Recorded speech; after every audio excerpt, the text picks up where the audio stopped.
guys. Can everyone hear me okay? Yes. Yes. Yes. There was a little Yes. technical, somehow the meeting ended.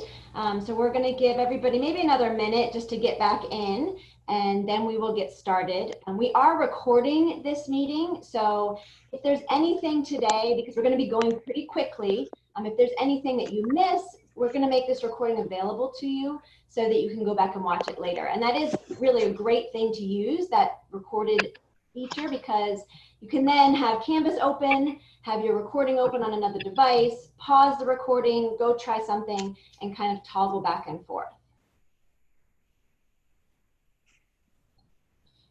A couple of little housekeeping things that we want to go over.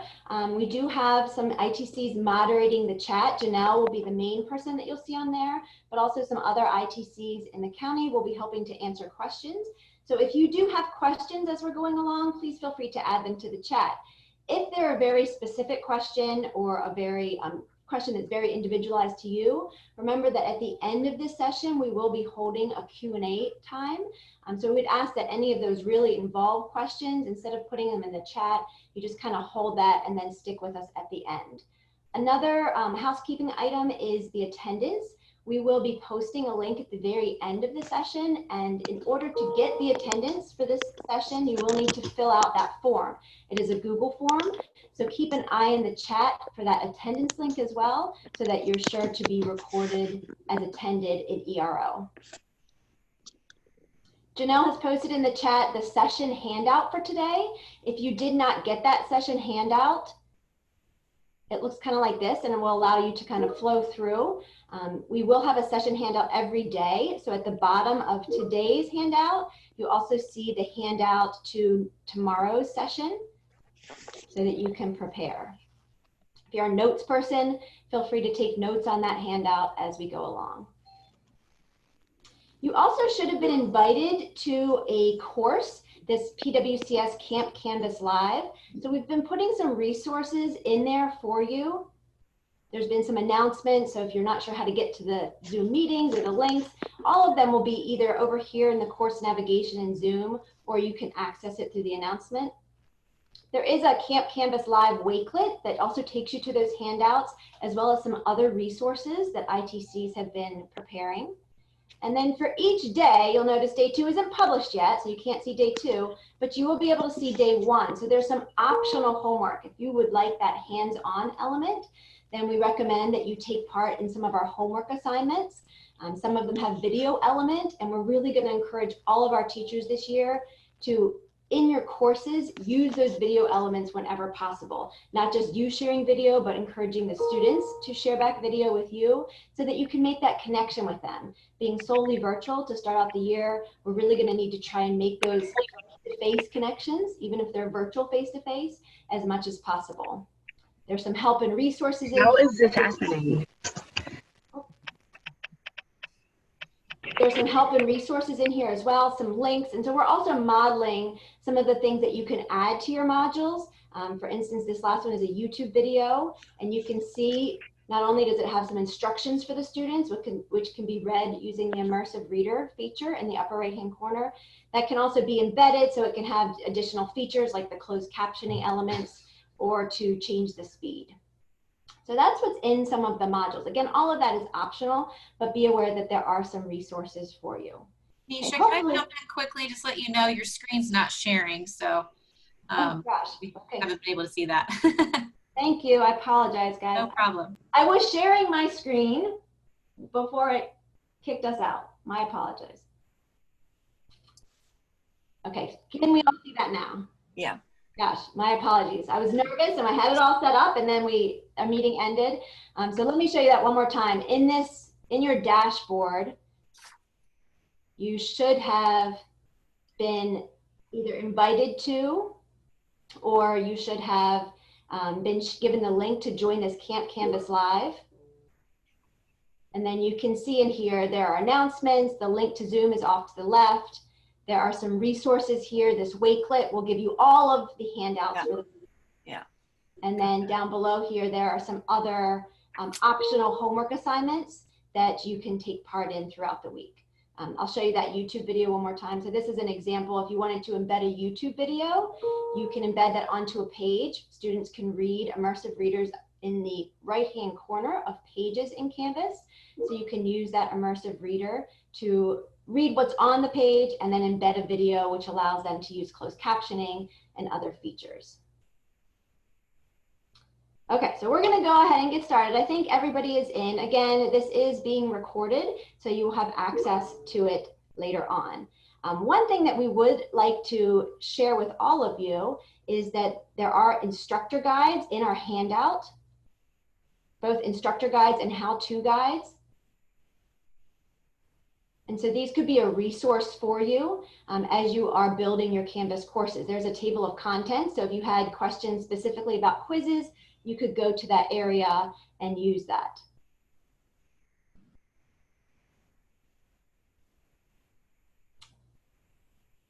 We're going to get started with our settings. We do want to recommend that you use the Chrome browser for the very best experience in Canvas. Move those to the side.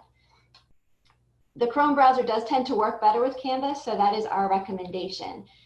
We also wanted to make note that in your dashboard, you will no longer be able to start a new course. This feature for creating sandboxes is no longer available to teachers. However, ITCs can start a new course for you. So if you need a new course, a new sandbox course, you can always contact your ITC. They did also push out to the county, everyone should have at least one sandbox. It will be named with your username and then the name sandbox.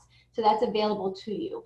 Sandboxes are really just a place for you to play and experiment, try things out without it being published to students. In fact, your sandboxes will have no students, so you can put whatever you'd like in there. You can add teachers, so if you wanted to collaborate with a few other teachers and build content, you could do that within those sandbox courses. So we're going to start up in the settings area, which if you look in the left-hand corner, we call this the global navigation. Settings is at the very, very top of the global navigation. When I click on my account, I'll be able to go down to settings. And this is where our user profile is. First and foremost, again, talking about that face-to-face, we want students to have the ability to put a picture with our face. Right here is where you can edit and change your profile picture by clicking on that pencil. So you could upload a photo, you could take a picture. If you have a webcam, you could use a gravatar, although the gravatars are really just a graphic image. And so we would really recommend that for this Canvas course, since we are starting out virtually, that you do use a picture of yourself, preferably a picture of you kind of up close so that the students can see your face. If you have a picture of your dog or your favorite sports team, kids think that's fun, but they really aren't connecting with you as their teacher, which we want them to be able to do virtually. Some other things that are in this user settings, off to the right-hand side, over here on the right, you'll notice it says Edit Settings. That's where you can change the language. So if you had ELL students who needed to have a different language, it does not change all the content to a different language, but it will change the navigation to a different language. So that may be helpful to them. Also, there's an area where you can change your time zone. So if there were students working virtually from a different time zone, they could change their time zone to reflect the correct times for them. Your display name that is here cannot be changed. That's whatever name is associated with you in HR will be your display name. Off to the right-hand side, you'll notice there's some ways to contact. Your PWCS email address is the default. However, if you're a Google school, let's say, and you have a Google email address, you could add that here. If you wanted to add your cell phone number so that you could receive text messages, you could add that. Be aware that that means parents and students won't see your cell phone. They won't be able to message you on your cell phone, but that's a way that you can get notifications from Canvas. There are apps. There's both a teacher, student, and also a parent app for Canvas. And we do recommend that you use that teacher app. You can get push notifications through that app. And that's just a nice way to kind of be able to stay in contact using your cell phone or an iPad or other device. I also wanted to point out this button, Pair with Observer. We don't really have anyone who's observing us, but students may have others who would like to observe their account. Perhaps that's parents, perhaps that's someone in special ed who would like to have access to that student. Maybe it's a coach, maybe it's another family member who's helping with virtual learning for that student. And when the student clicks over here under Pair with Observer, they will get a code. It's a unique one-time use code, but the parents can use that in order to connect with their child. We will be creating some videos and sharing out some videos later in August that will show students how to access their code. It will also show parents how to set up those observer accounts. And then there's another element that you as a teacher can create observer codes for all of your students, create a spreadsheet of observer codes, and we will have that available for you as well, those instructions. The other thing that's in settings on the left-hand side here is our notifications. So if I click on notifications, this is where you determine for each different contact that you've put in, for each email address or for the app or for your cell phone number, how often you will be receiving those notifications. And this really truly is a personal preference.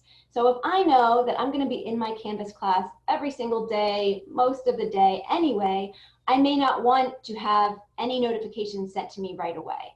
Maybe I'd instead prefer a daily summary or even a weekly summary if I know I'm going to be going in and checking my classes very frequently. There may be some items that you may just want to even change to do not send me anything. So for instance, and I can hover over each of these to see what they really entail. So for due date, that would mean anytime there's a due date added or a due date change. Maybe I say, well, really, I would like to have me notified right away. I can click and change that. Okay, easy as that. So you can go through these notifications and change them and customize them for you. Be aware that, again, this is a personal setting. So students, parents, they can change and modify these settings. If you ever have a student or parent saying, I'm not getting your notifications, it would be good to direct them to this area and make sure that they have their notification settings turned on. I'm going to go back to the dashboard right now. And you may not see a ton of courses in your dashboard, and that's okay. Right now, I have a couple courses that are published. Remember, published just means that if there are students in that course, they can log in and see the content. I also have some unpublished courses, some of the courses that are in production and we're really not ready for them to be shared out to students yet. I'm going to leave those as unpublished. As long as they're unpublished, I can work in them to my heart's content. Things do not have to be finalized, and students will not see the content that's in there. I also have a couple options for how I can move things around. So if I'm really, this week, right, I'm really working hard in this Canvas course, I want that to be my first course. I can simply drag and drop. I'm not really doing too much with growing with Canvas anymore. I'm going to put that at the end. So that's one way that you can move things around within your courses. You also have the ability with the 3 dots up here on the right. We sometimes call this the snowman or the ellipses. I can change my view. So if I want to see just which courses have recent activity, I can click and change that to recent activity. I could change it to a list view if I prefer a list view. But I think most of us are really going to like that card view. Additionally, up here, sometimes you'll see what's called a color overlay. You'll notice that each course has a distinct color associated with it. And if I have color overlay on, it overlays those pictures that are associated with the course card with a color. Most people prefer not to have the color overlay on. So I can always click on the ellipses or the snowman up here on the right and turn off that color overlay. You'll notice, just like I have 3 dots here, I also have 3 dots on each of my course cards. So that's where I can change the color and also give a nickname. You'll notice this one has Camp Live as a nickname. I could change it if I instead want to make it this blue color. I could change it, and then it's going to change it to blue. You'll also be able to do that on the calendar, so that's really nice to kind of have a color associated with each of your courses. You'll also see that there are some icons on some of my courses. Now, if you have certain things hidden in your navigation, like if you have files hidden in your navigation, you won't see that files icon. And I don't see that files icon. Oh, here's, no, that's assignments. Files icon for any of mine. There's the files. Discussions are this little speech bubble, assignments, announcements. And what will happen in this case, if I have this little icon showing a blue 2, that means I have 2 announcements in that course that are currently unread, that I have not read yet. So that's kind of nice for you, for your students to see if there is content that they have not yet seen via those different icons. On the right-hand side, you'll notice there's a to-do list. You may not see anything in your to-do list, and that's because you're not using Canvas with students yet. But once you give assignments and then the students submit those assignments, or if you are a student in a course and you have assignments that are due, you will see this to-do list. So both students and teachers will see the to-do list on the right-hand side. Also down below, there's a coming up, so you can see what might be coming up in your coursework. You could also go to the calendar from here or see more. Down below here, again, you will not see the start a new course. ITCs have to start courses, but you will see the view grades button. So that's kind of just navigating through your dashboard and some of the icons that are there. We're also going to go through on this left-hand side. I'm just going to show you the calendar real briefly, since we talked about that those different calendar items would also be color coded. You'll notice in my right-hand side, some of them are grayed out. If they're grayed out, I'm not going to see those items on my calendar. So I have to toggle them on and off if I want to see or not see different items that are on my calendar. Students, again, have this same ability. Parents will see the same thing, and they'll actually see all of their students' assignments on one calendar, which is really nice. If they have lots of students with lots of courses and it gets too busy, they can simply toggle those on or off. Again, with those three little dots allow me to customize the color that will show up on my calendar. We'll come back and look at calendar a little bit more in detail, but just a couple of nice features with the calendar. You are able to drag and drop different assignments to change their dates and times. So if, for instance, this quiz, I know my students, after doing these couple of assignments, they really aren't ready for this quiz.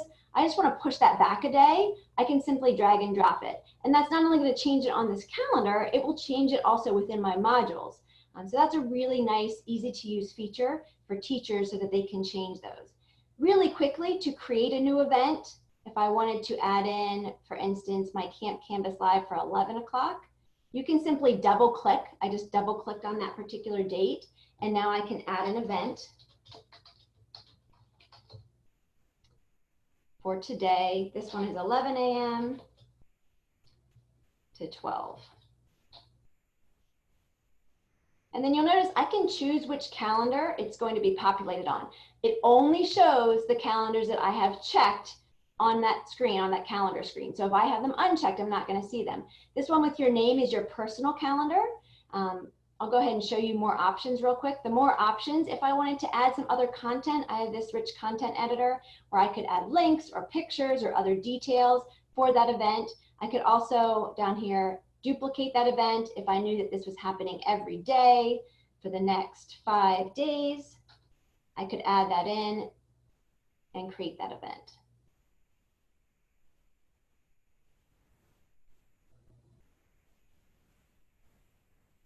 And you'll see it there on my calendar.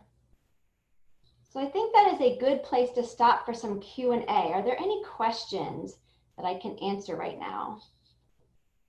So Nisha, we had a couple people ask where they want to know, could you just show them where the Zoom button is inside of each of their courses? Oh, sure, that's a great question. And some of these, I will say, a lot of what we're going over today, we're really going to go into detail in some of the later sessions. So today's kind of just a quick tour so that you can get your feet wet with a little bit of everything. But if I go into a course,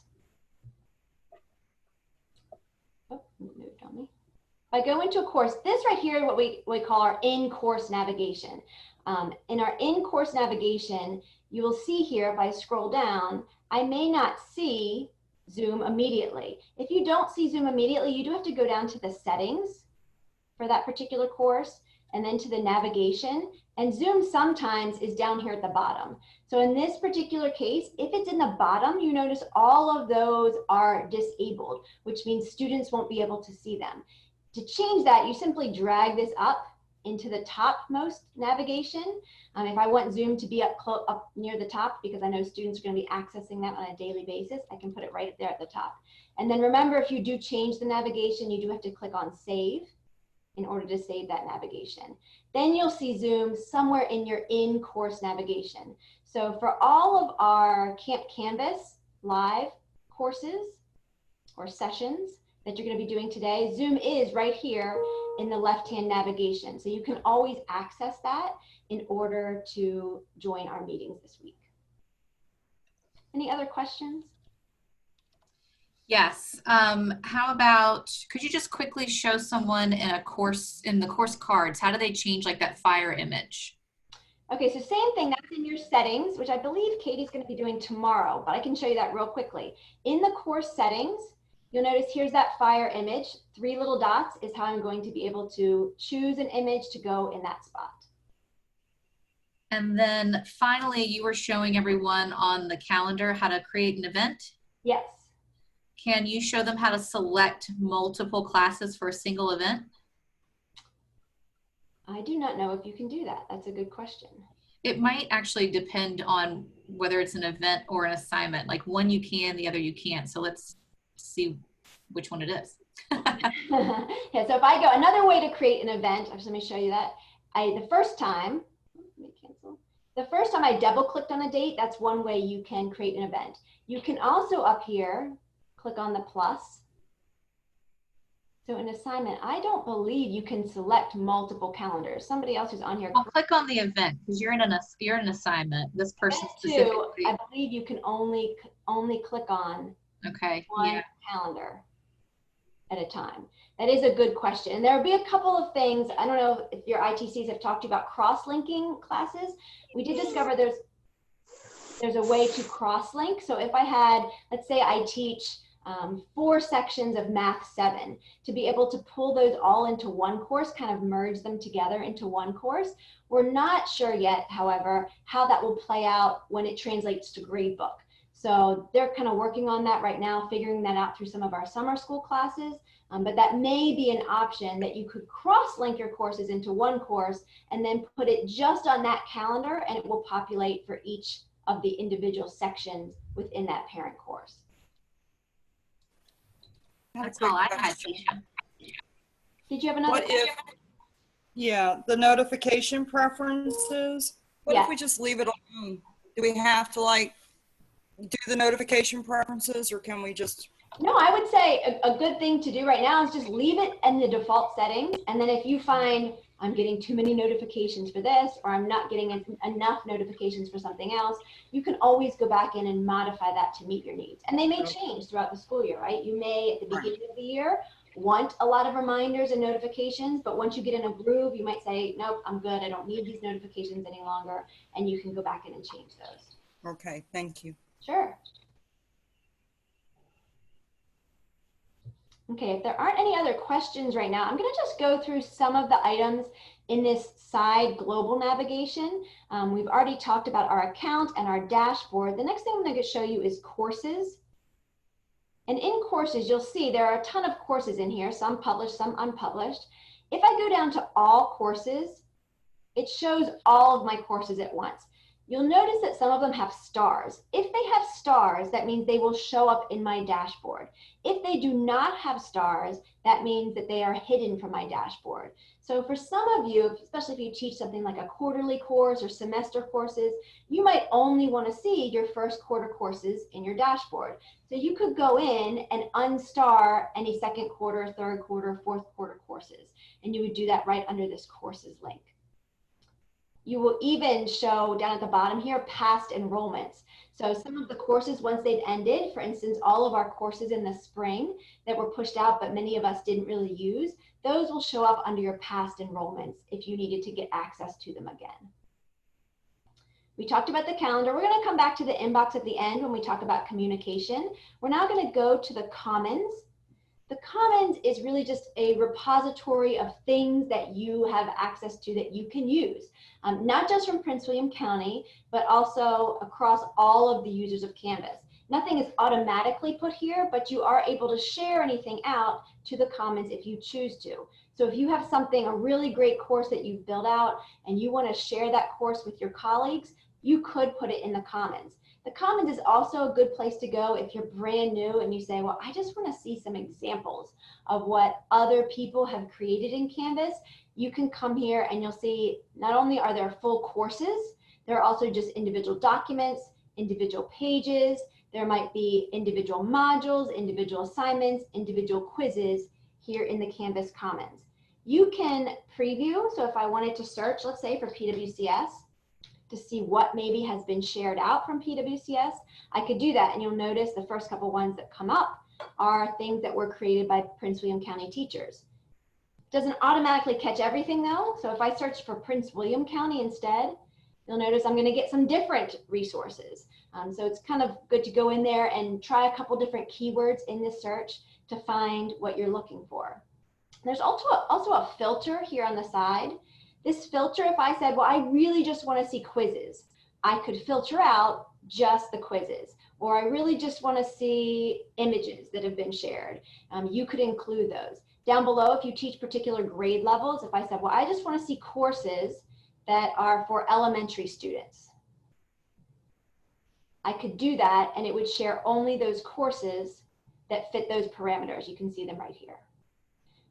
One other thing that's nice, you can see how many times it's been downloaded or how many times it's been favorited, and you can sort by that as well. So if I really want to find Prince William County courses for elementary school that are the most downloaded, I can search that and you'll notice the template for summer school courses has been downloaded quite a bit for all of our summer school courses. So again, this is just something for you to go and explore some courses and some elements that are already out there.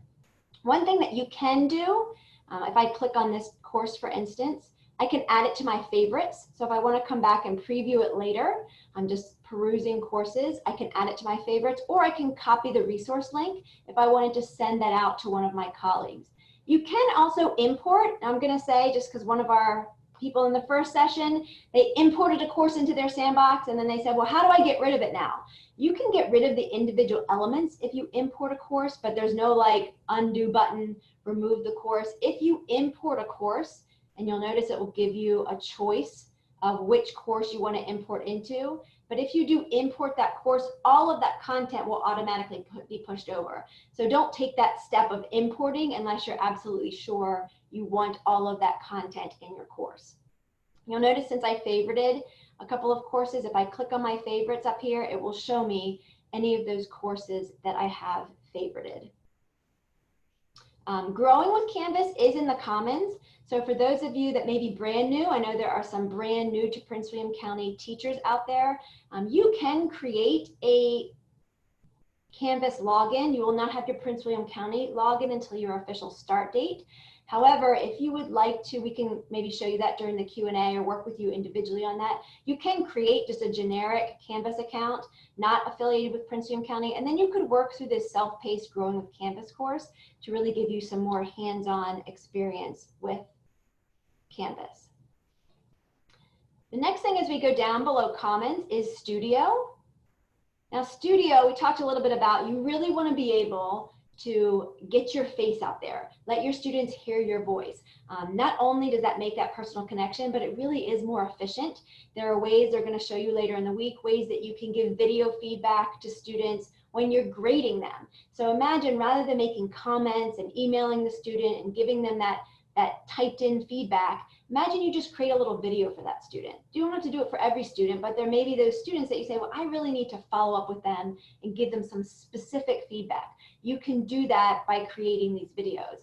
And we'll show you throughout the week, there's this video component that is in the pages, it's in the quizzes, it's in the assignments. So really anything you add to Canvas, you can add in these videos. But within Studio, you have the option up here to record either a screen capture or a webcam capture. So think a little bit about that.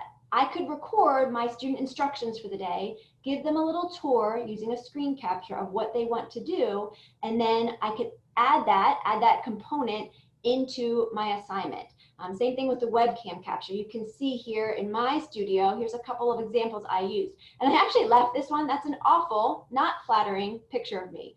But I think we have to kind of get over that it's going to be perfect, right? If we're doing these videos for all of our assignments, or we're sending students messages, video messages and emails, it doesn't have to be perfect.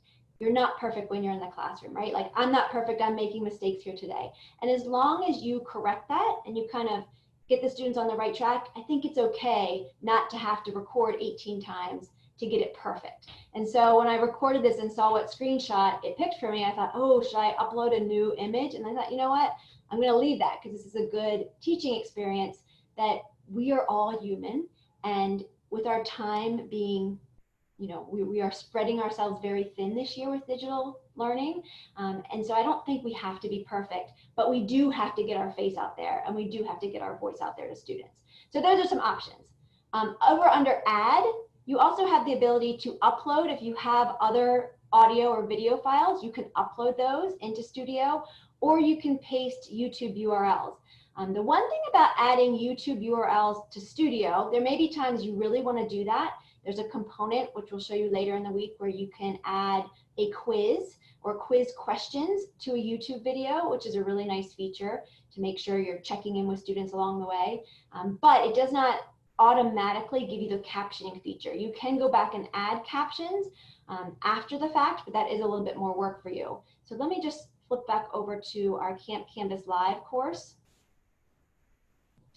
And I would say, for the most part, unless you are adding a quiz, we're going to recommend that for YouTube, you add it directly onto a page like we did with this YouTube video.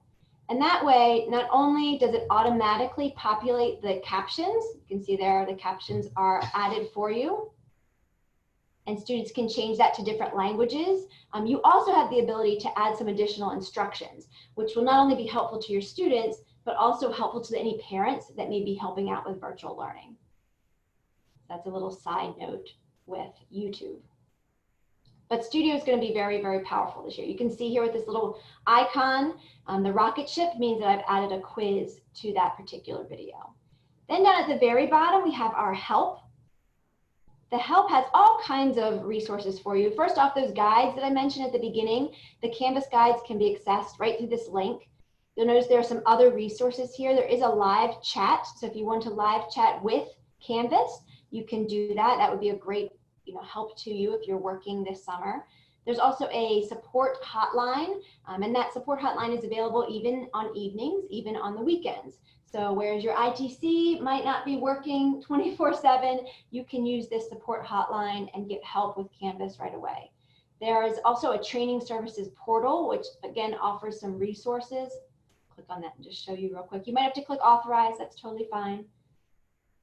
And there are some other courses, videos, additional content. There's a tutorial. I'm going to skip the tutorial, but the tutorial shows you how to navigate these services. And again, you can sort or filter, search.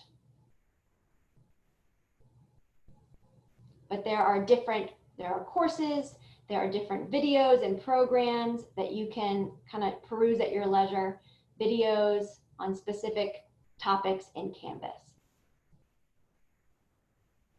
We also, in our course, I'm going to leave those so you can see them. In our course for Camp Canvas Live, we did add many of those resources under this help and resources section of your module. And so you can see here we have our ITCs for All YouTube page, which many of you probably have seen. A lot of the videos there are short little help videos, but then there are also some longer ones that talk about integrating other tools with Canvas, things like Zoom, things like Canva for graphics, creating Wakelets. There are videos in there. There is a Canvas video hub that will take you out to all kinds of, again, more in-depth videos if you're really ready for that next step to dive a little deeper. This video hub is great for that. Our ITCs for All Facebook page is another place you can go to for resources. If you haven't joined that yet, I would definitely recommend that you do join that page.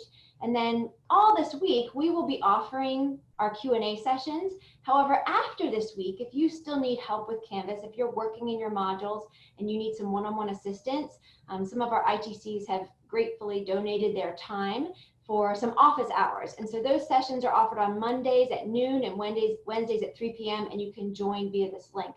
The only exception to that is this week because those ITCs have a conflict. This week's second session will be Thursday at 3 p.m. Okay, so I think this is a good place to stop for questions. Janelle, are there any questions that I can address? A couple of questions are going to come up in your next session. So okay. Just if you could point out in the next section exactly where, what the rich content editor versus the HTML is so that people are aware of where that is in your course. Okay. And then for those who didn't see before when you showed how to put the Zoom link, you know, into your navigation Okay. menu.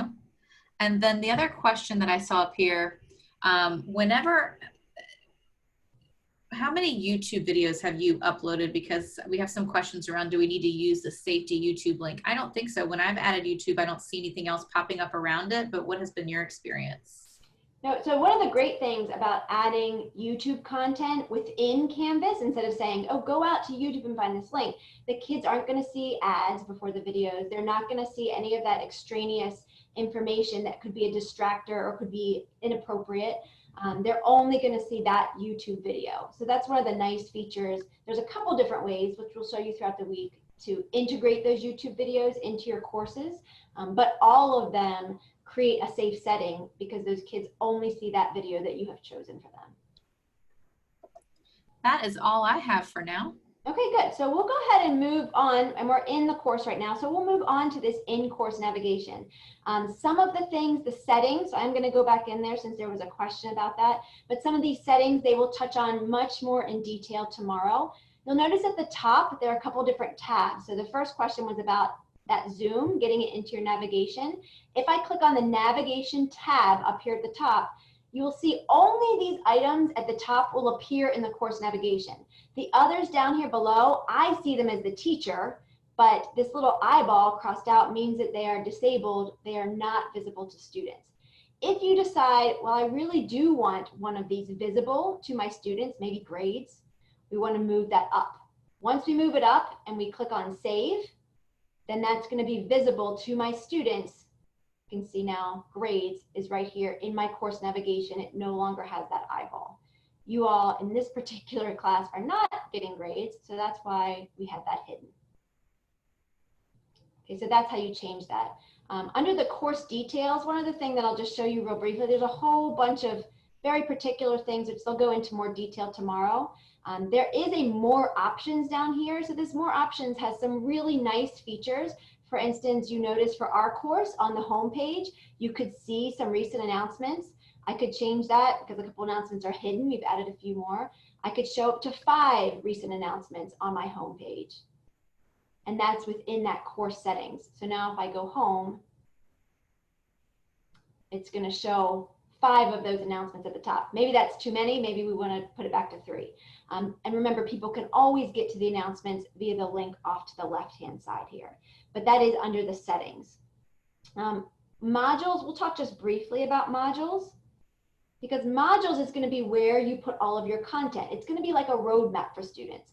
So when you're building your modules, you want to think of it as an outline. Some people I know, maybe who aren't very tech savvy, they've actually planned their modules out on paper. How do I want this to flow? Now, one of the really nice things is that the county, for most, if not all subjects, they are creating county-wide modules, and their goal is at least for the first quarter. So you won't have to worry too much about the layout because that will be created for you. It will all be customizable. So if there are things you don't want to use, you can delete it or unpublish it. If there are things you want to add, you will have that ability to add or customize anything that you want to make personal to you.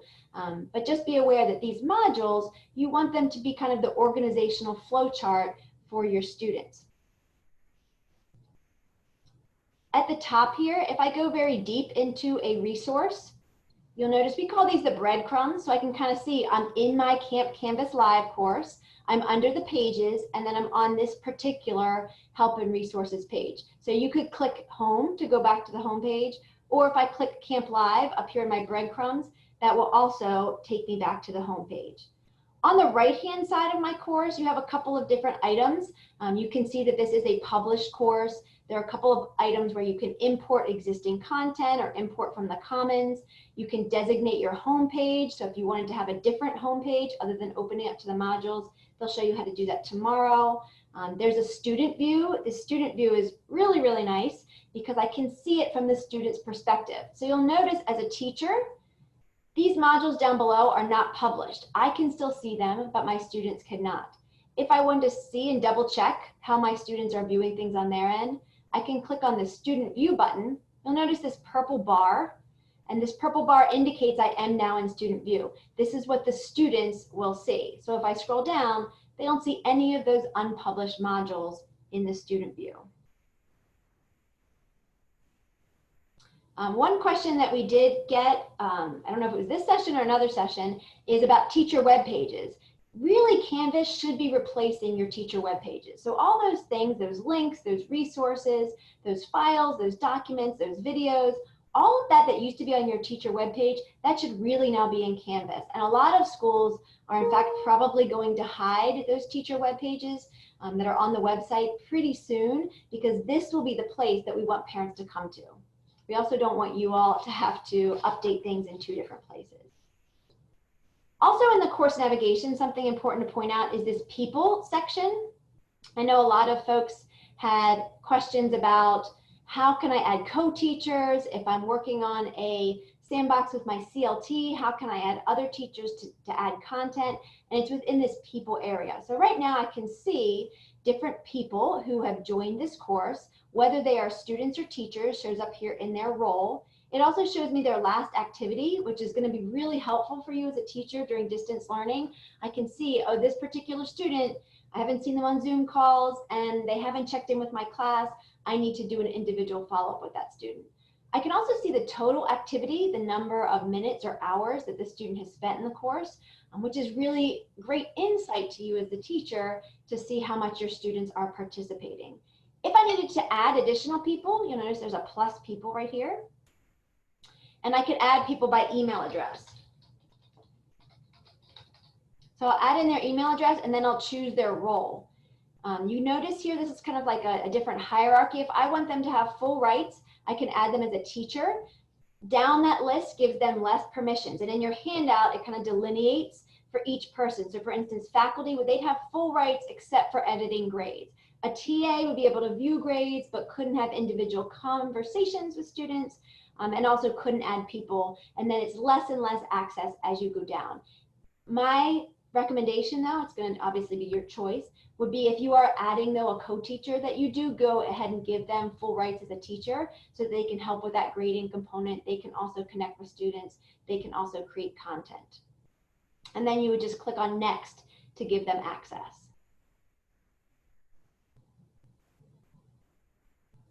You'll also notice up here that you can add different groups. So if someone has added via level, elementary, middle, and high school, you can create different groups and then just drag and drop people into whatever group you would like them to. Again, this will be something that they'll go into a little bit more detail in future sessions this week. One last thing I wanted to show you in this people area is these 3 dots. The 3 dots allows you to see some analytics. It also allows you, if I go into user details,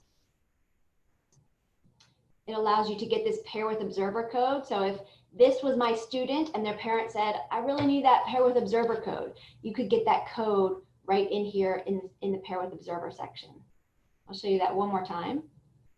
So in people, here are all of my students. If I click on the 3 dots for any student, I can go into user details to get that observer code. I can also go into the new analytics and see some additional analytics for that particular student. It's not going to show me any right now because you guys haven't submitted assignments.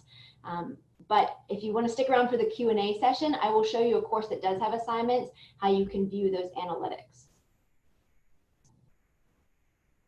The last thing I just want to mention, because we showed how to add people, if you're wondering how are students going to be added, students will automatically be added to those county created courses when they're pushed out centrally. So we probably won't have access to those county created courses until very close to the start of the school year. I would guess end of August. Same kind of time frame as when kids are uploaded to Gradebook will be when you'll see the courses with the students added.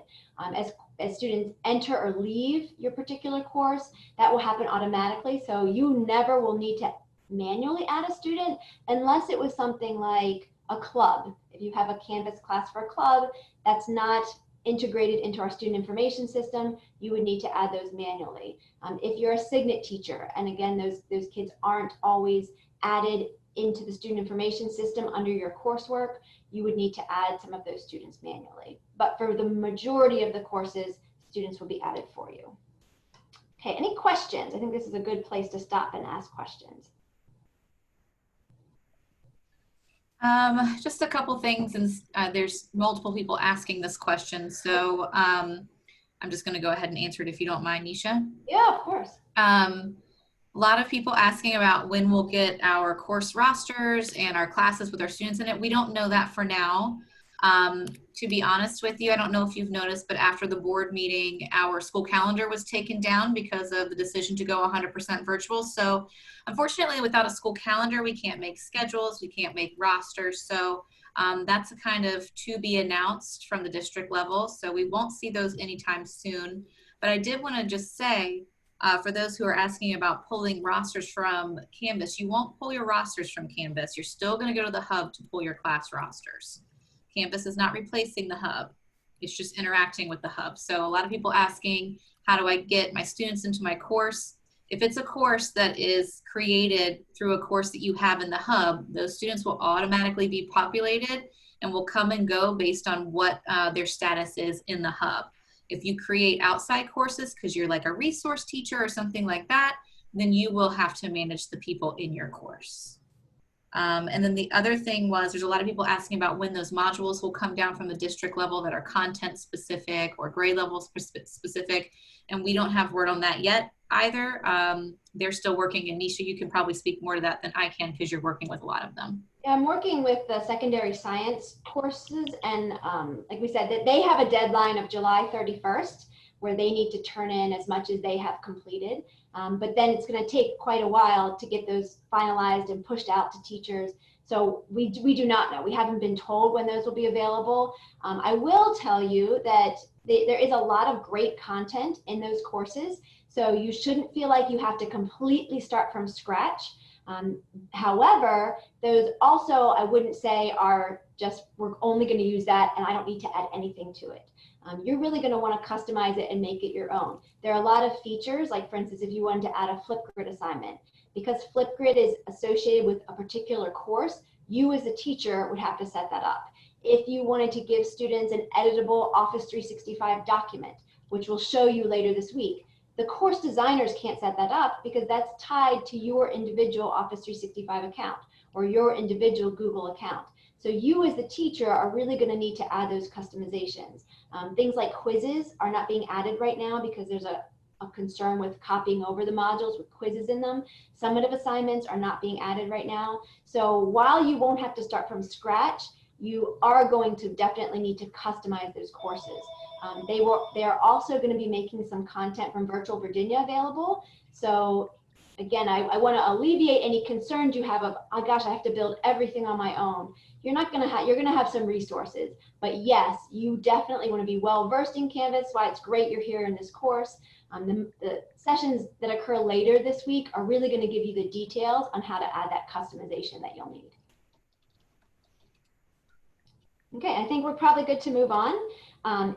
Just I want to keep on time here. The last piece that we want to talk about is communication. So that's really going to be through the inbox and the calendar. And just like Janelle said, with the hub not going away, Synergy we will still have, School Messenger notification we'll still have, Student View we'll still have, and this is just another piece that you can use for communication. We will still have Outlook, and this actually will integrate with your Outlook. So whenever you get an email in Canvas, you will also get that copied to your Outlook account. If you notice up here at the right, in order to compose a new message, I'll click here on the address book, and then I could pick a particular course. So if I wanted to pick my Sandbox course, I could do that. And then the address book is going to show me either the teachers, students, or even observers. In this particular course, I've practiced, this is my Sandbox, so I've added my family in here, and then I've added myself and my husband as observers. So you're able to contact those different groups within your course.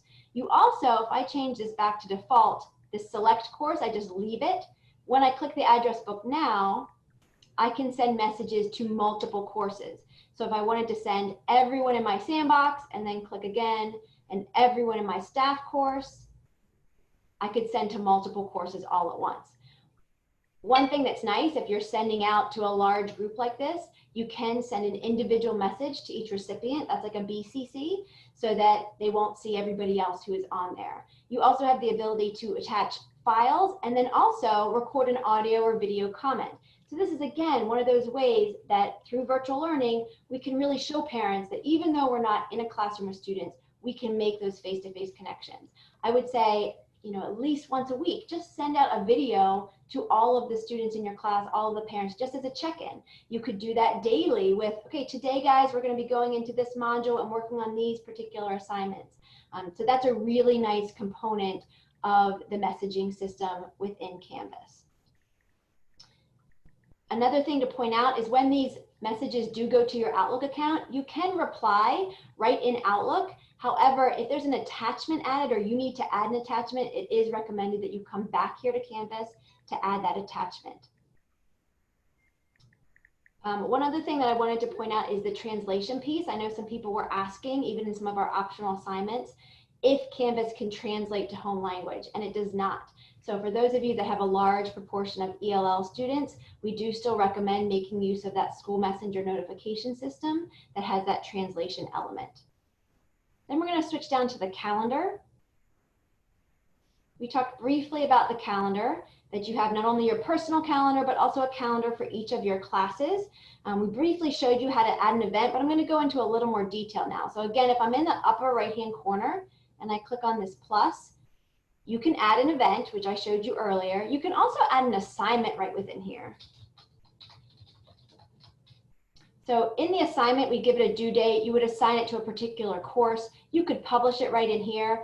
If I click on more options, then that's going to actually take me into the assignments tab where I have that rich content editor. I can, customize it. I can assign it to particular students. You'll have all those options under more options. I also have a My To Do. If I wanted to create just a to do for myself, I could do that.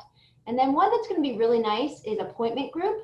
We will probably, for most of you, have some type of office hours, especially the secondary folks, in the fall. But if I didn't want all of my students, I don't want 100 and some students or even 30 students in my office hours all at once. I really want to work with small groups. I could put that here and then set a time range. So maybe I'm going to do from 1 p.m. to 4 p.m. And I'm going to put that on this staff course. I can divide, let's say I just want 15 minutes for each group, and I'm going to limit each slot to 5 users. And that means students will be able to sign up for different slots 15-minute long within that 3-hour time period. I could limit participants. I say, okay, you only get one of those 15-minute slots, and then I can publish that on my calendar. They would then be able to go there to that office hours and sign up for individual time slots. I think we mentioned already, parents will be able to see for all of their students, just like we have different calendars over here for each of our courses, parents will see that as well, and they'll be able to toggle on and off by clicking those buttons. Any that are grayed out, they will not see, so they can see that for their students. The very last thing that we want to show you, and I do want to mention, Janelle's probably about to put up the attendance link. Please do be sure that you click on, it's a Google Form link. Please be sure you click on that Google Form link so that your attendance is recorded for today. With 250 participants, it's very, very hard for us to know who was here and who was not. So we can only grant you attendance in the ERO if you fill out that attendance link. You will also, by filling out that attendance link, get emailed a certificate of attendance, so you can use that to take back to your school and show that you did participate in this training. And the last thing that I do want to show you is how to undelete an item. So if I go back to my dashboard, and I'm going to pick this particular course, you'll notice up here in the address bar, when I'm in a particular course, it shows me this URL with a course number at the end. Okay, each course has a unique course number. If at the end of that, I hit backslash and undelete, it will take me to the things that have been created in here that I can restore. So if you accidentally delete something, this is where it will reside just by adding that /undelete into the URL. And I think that is all. Janelle, let me ask you, did you post the link to the resources Wakelet in the chat? I did earlier, but I can do both the attendance and the Wakelet now if you're ready. Okay, and then I'm also going to share, I'll just kind of talk about this. Some of the ITCs are creating this backpack site. It has some resources for students and parents, which are going to be really helpful. So I'm going to share that in the chat as well. They are working. Billy Watts, I'm going to give a shout out to him in case he's not on. He is working with the ELL office to create these in multiple languages, all 7 languages. This one is in Spanish, so I will send this as well. So for those of you that may be a little nervous about, well, gosh, how are my students and parents going to be trained? A lot of that probably will be done with your ITC individually once we really get back to school. However, there are some ITCs who are working really, really hard to make sure that there are resources that parents and students can use. We're going to be making some videos like how to create an observer account, how to navigate, how to download the apps, and all of those will be made to students, parents, and teachers in August.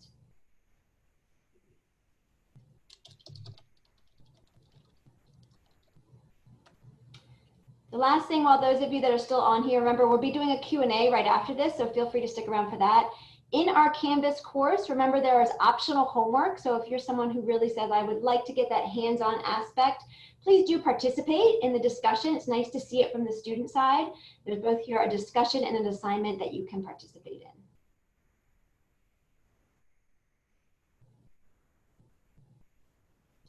And if there's any other questions, we will address them in the chat, or we can roll over to our Q&A session. And you all can feel free, if you'd like to even unmute your mic and ask those specific questions, you can do that now.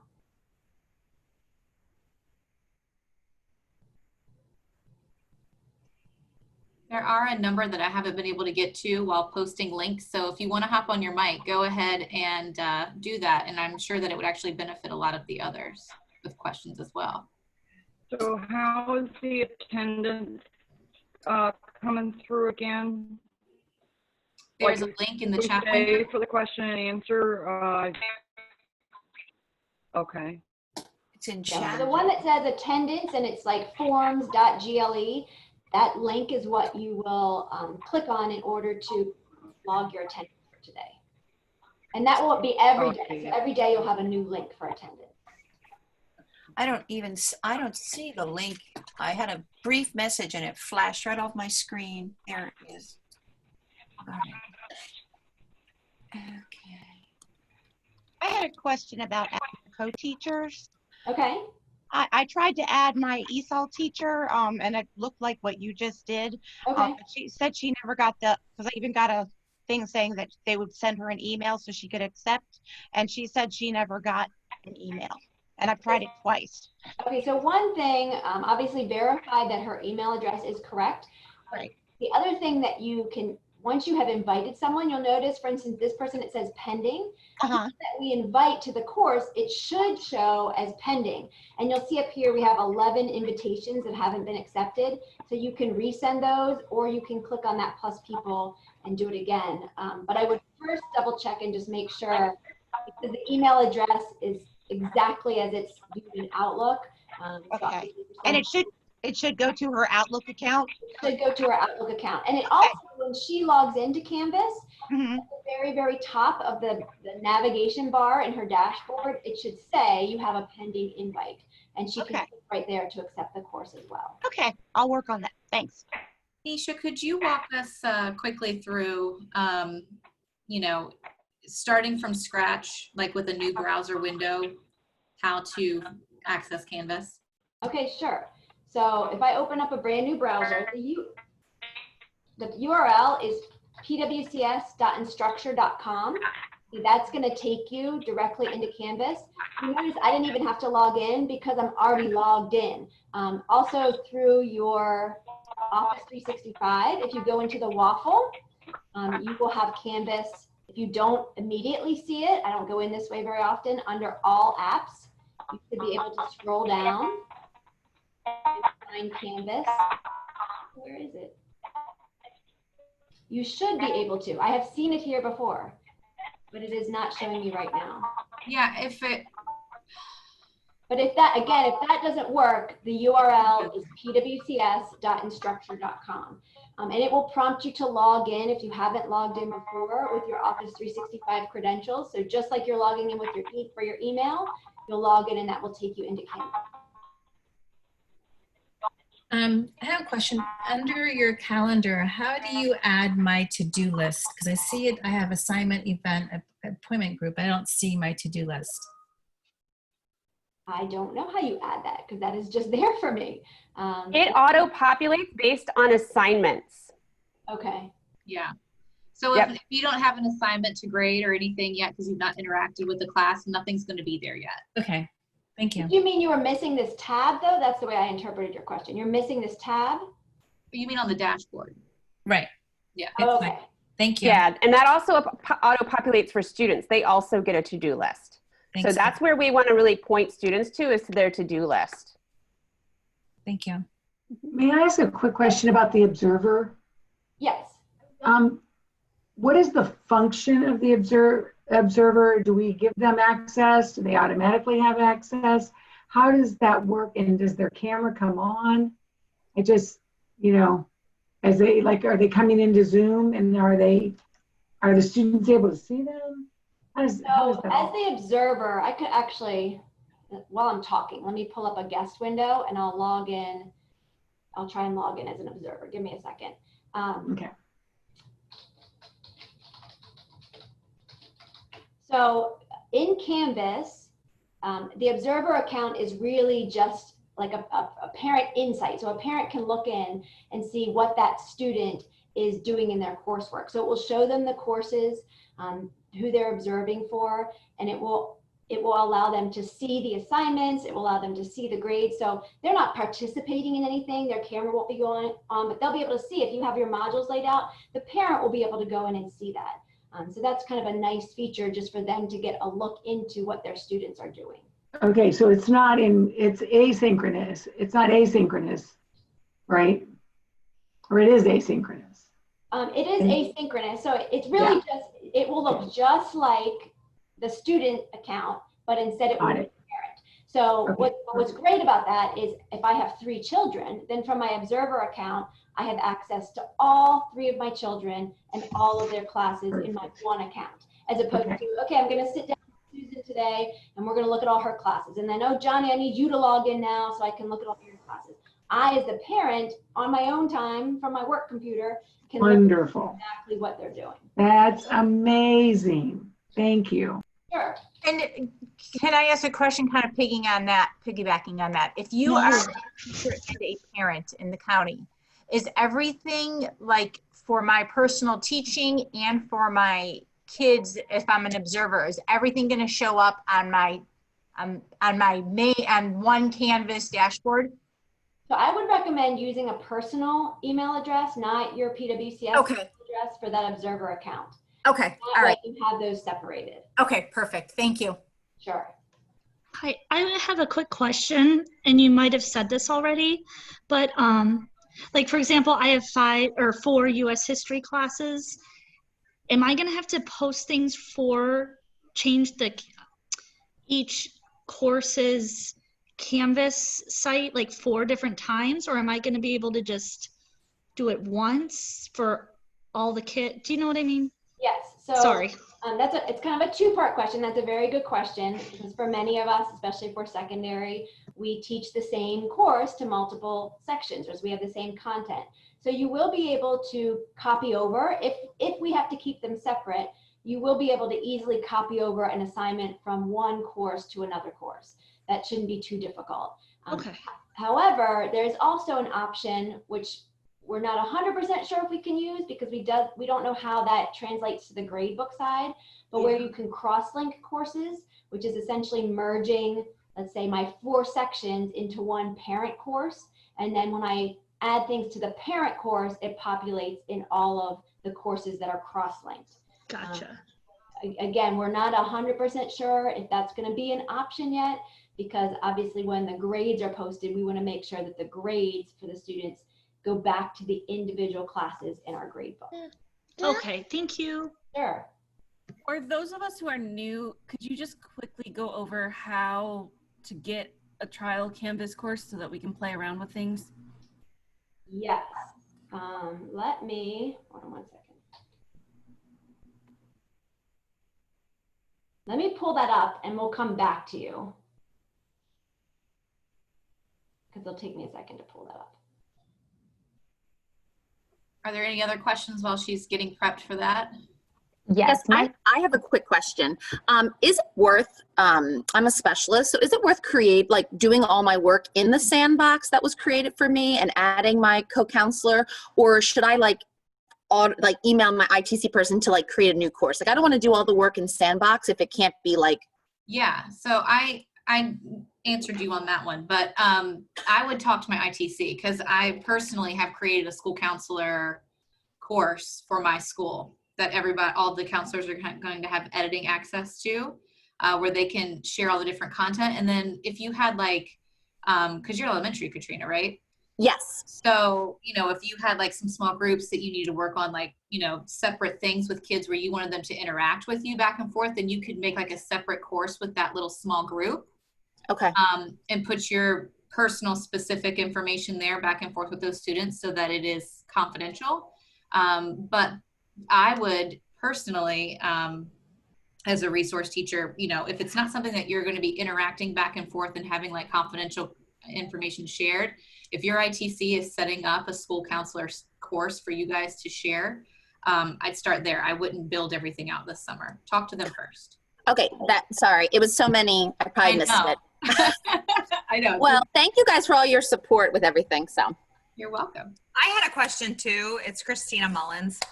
Hi, Janelle. Hi. I'm creating the blueprint course for Teachers for Tomorrow 1 and 2, and there's a lot of proprietary information.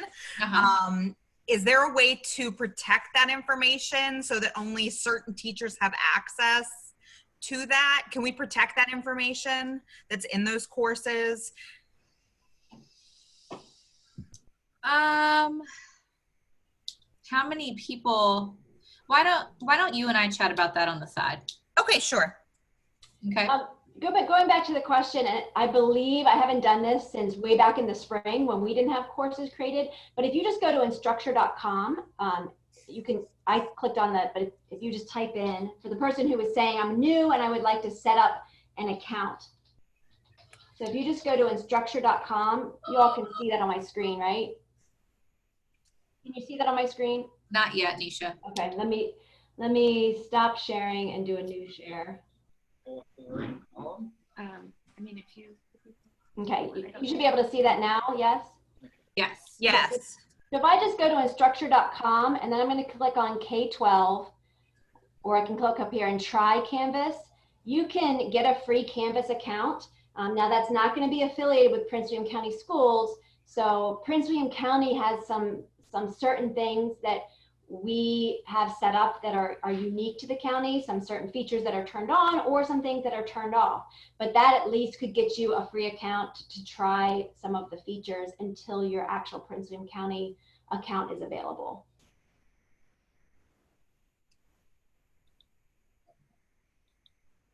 Is that person still on there? Did that answer your question? Yes, it looks like it did. Okay. And then, because I kind of got off track with this too, I said I would show a parent account. So this is a different login, this pwcs.instructor.com/login/Canvas. That's going to be how parents access Canvas. So just like parents have a parent view and students have a student view. And then you'll notice I used my Gmail account, not my PWCS. But when I log in, so now this is my family account. If I go up here to my observing, here's my 2 students that I'm observing. And this is where you can add that pairing code. And again, we're going to make videos, so don't feel like you have to memorize. But if you just want to kind of see what parents will see, now there's hardly any courses here, right? And if a parent did this now, the reason why we really don't want parents going in now, they're going to say, well, there's nothing in here. I did add my daughter to my sandbox course just so I could see how that looked. But this is how, when you go in as a parent, you only see the courses that your students have pushed out to you. And I didn't push any out to my second daughter, so that's why I'm only seeing that one course. Can you show them where to set up their parent account? Sure. So it's that same URL. Let me log out here. So this same exact URL, pwcs.instructure.com/login/Canvas. I'll put that in the chat. Oops, I lost my chat.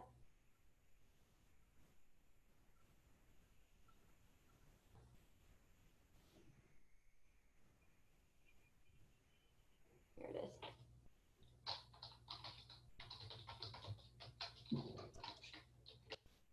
Okay, so that URL that's in the chat is the same that the screen that I'm on.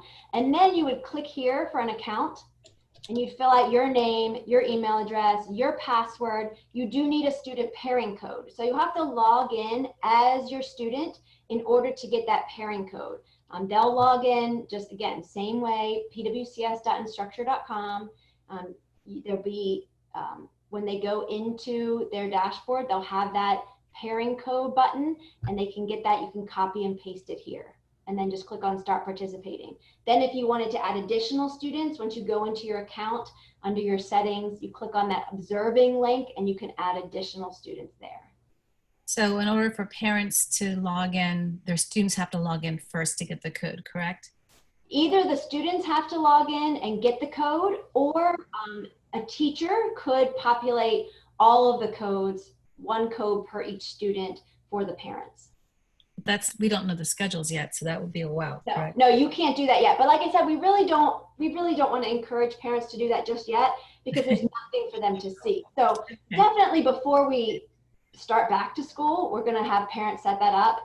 But we want them to be able, when they go in, to actually see, oh, here are my students' fall courses. So we will share out that information later on in August. Okay. Thank you. Do you know when students are going to get like their login and everything? Is it going to be before school starts, or are they going to have to wait until kind of like their first day of school? For students? Yes, for students. Students could log in right now. Do they know, like, I mean, do they have to set up an account, or where would they get, how do they know where they're, like, how to do that, or how to, No, so what I mean, do they just you do the logged account in themselves, or do they have it set up through the county already? Yeah, just like you logged in, you went to pwcs.instructure.com, or like I said, it should be in your waffle as well. When you go to that link as a student, the student will log in with their Office 365 username and password, and they will be right in. Oh, okay. All right. They also won't see anything, right? They're not students in any courses yet, but they can go in there. Okay. Can we put that on our teacher webpage, or would that be kind of a no-no? Put what on your teacher webpage? How to get into Canvas. Yeah, absolutely. So again, we have a couple things that are in production right now. This Wakelet, I'll share this in the chat again, but this is, you can see it has for parents how to create their Observer account, for students how to log in. This is a URL redirect, so they kind of, the teachers, ITCs who are working on it. I was wondering when we're coming home. Create a couple of different links that would redirect. So is that in our chat? It was, but I can back it. Oh, okay, sorry. No, that's okay.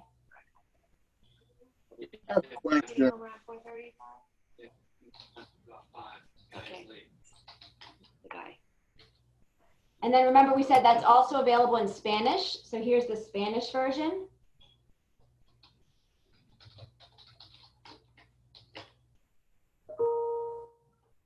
But realize that those aren't finalized yet. We still have a long way to go to get to August and a lot of work to do. So I wouldn't share those out too publicly just yet, just because they may not be finished. And if students can't get in, they might just need to reset their password. Yes, and that link is also here. Yeah. So students do need to know, one of the trickiest parts in terms of resetting their password, they do have to know their username. So remember, for students, their username by default is the first 6 letters of their last name, their first initial, their middle initial, and then the last 2 numbers of their graduation year. So it's usually something like Smith JD26 is their username. But when they do have their username, ID number, and birthday, they can reset their password at this link. looks just like that. Question, I'm looking at my Camp Live, and under home, I don't have the options for like settings and people. When you were navigating that tool, I wasn't able to pull, like, you know, use that. Okay, and that's exactly right, because you are a student in that course. So Okay. Teachers, you'll notice these things that are grayed out or blocked off with that little eyeball crossed out. That means students can't see that. So you should be able to see home and Zoom and announcements, modules, and so on, but you won't be able to, and you definitely won't be able to see settings. That's only a teacher feature. So how did we go back in and change? Someone asked you to, like, they wanted to change the picture of the Canvas class course. Okay, so they can't change that for Canvas. However, for your sandbox, you should be, if I go back to my dashboard, somewhere in here. And if you don't see it in your dashboard, you might have to go to courses and scroll way down to all courses. But you should have a sandbox, and it should be named with your username and then the name sandbox. You can see I have a couple, but the one that is county created is this one right here, Elam JL Sandbox. And you are a teacher in that course. There should be no one else in that course. So if I go to people, just me, right? Nobody else is there. But as a teacher, you have the ability to do all of those things, and you have the ability to get to settings. So you as the teacher would choose the image for your particular course card, and then the students are not able to change that. Thank you. Sure. So while you're there, can you show people how to add students/teachers, so on, while you're in that space right there? Sure. So that's on the left-hand side where I see people. And you'll notice this is my sandbox course, so no one else is added. But if I wanted to add someone, I could add them by email address. I could add them, most of the time we're going to be using email address.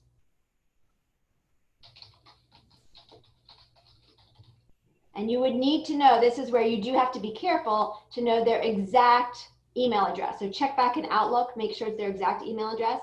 And then you can choose what role you want them to have. You will rarely need to add students unless it's a course that is not linked to you in Synergy in the hub. So that might be like a club, it might be a sport, and maybe you want to have one for your sports team. Maybe you want to have one for a special group of students that you meet with regularly. If you're creating one of those extraneous classes, then you would invite students. Otherwise, you're just inviting teachers. And these different levels give them more or less permissions. So if it's someone like a co-teacher and you want them to be able to do grading and add content and see everything, you would just add them as a teacher. Sorry, Anisha. As that's far okay. as adding people, could we add someone who does not have a Prince William County School email address? I do not think so. Oh, okay. But you could have them join as an observer if you wanted. Why would you want to do that? Just curious. Someone is going to be helping me. She's a trainer for Teachers for Tomorrow. And she was going to help me with the content for creating the blueprint courses. Okay. I'm going to try it. Well, and you know what you could do is you could either call the IT help desk. Okay. And I can give you that number if you need it. Is it under the help? Is it that 800 number? No, it's the 791-8826. Okay, let me write that down. And I can put it in the chat window too. Okay, that would be great. Yeah, so if you call them or you put in like a ticket request through email to PWCS help desk, that'll shoot it straight to the district level and past your school level. And then you could talk to, but it might just be easier to talk to someone since it's a specific situation. But sometimes in those specific situations where you know, you're building content for more than just you and you're using an outside source and it's like an approved source, they'll sometimes create a special account, or your principal can create a special account. So I would talk to somebody at the help desk. I think they can probably help you with that. Okay, she taught in Prince William County forever. She's just a retired Prince William County. Oh, yeah. teacher. Yeah, I think they can probably do that for you. Okay. I did add in, so my husband has an observer account. This is his email address.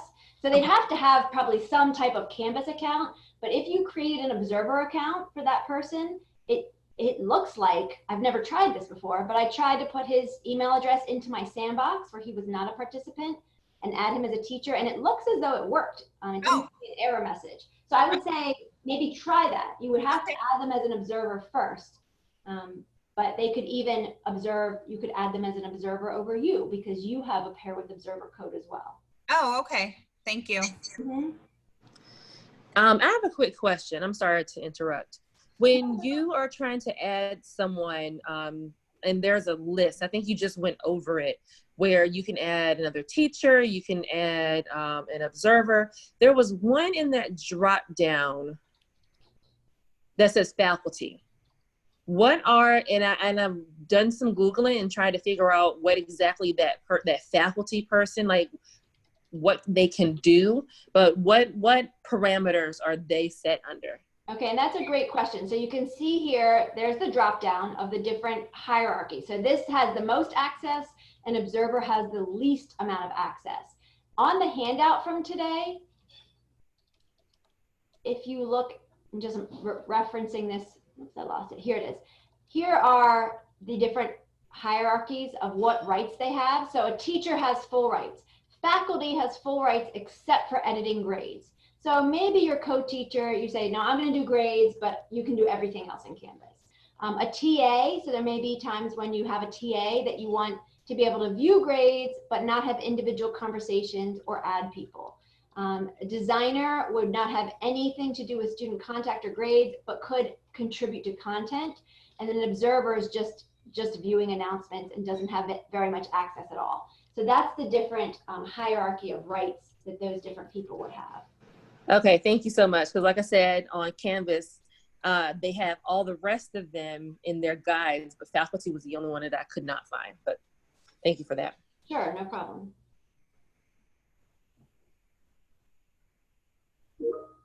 And I just answered Margie, but Margie, I would not like abandon other programs like Nearpod.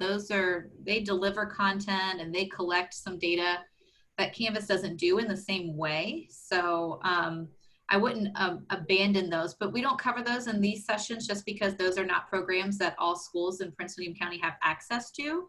So that might be something that would be good for like the ITC for all. We can throw that back in there. Nisha, do you have that link available? Yeah, I actually want to show you two things, Margie. If you're looking at my screen, under Camp Canvas Live, if you scroll down to this first day one module under help and resources, number one, there's some different resources here. This ITCs for All YouTube page, since you asked about Nearpod, I'm going to pull that up.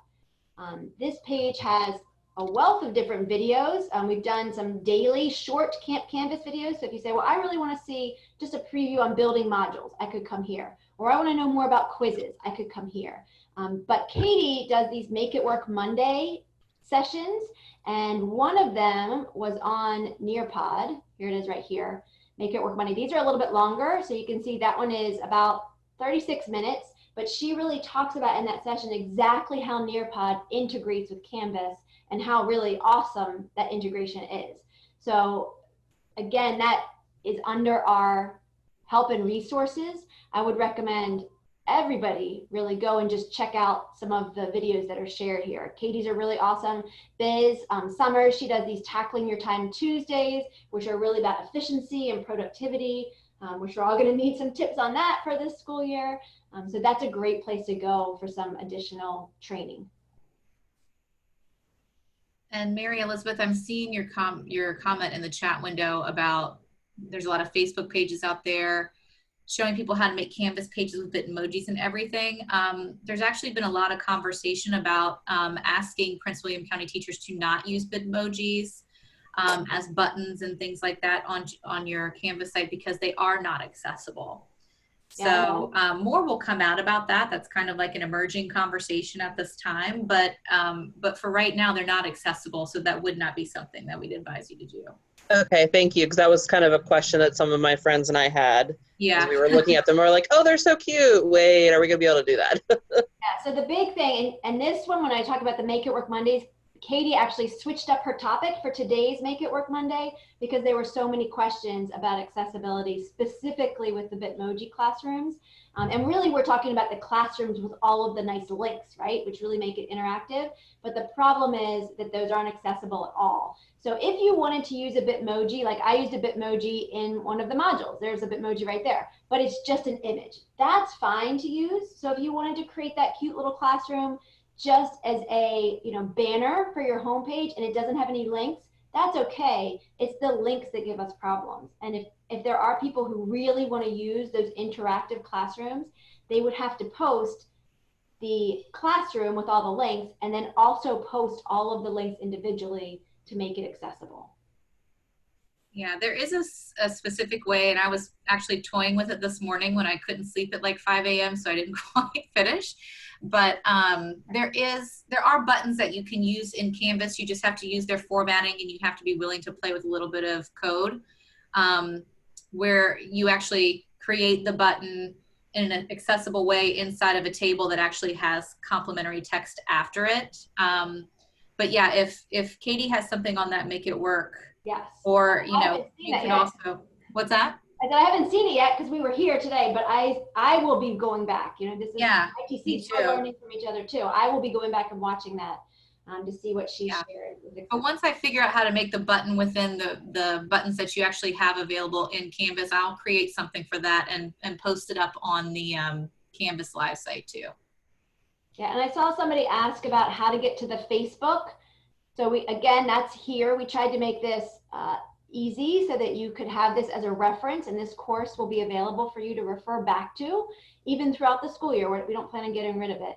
So this is the link to our Facebook page under this Help and Resources heading.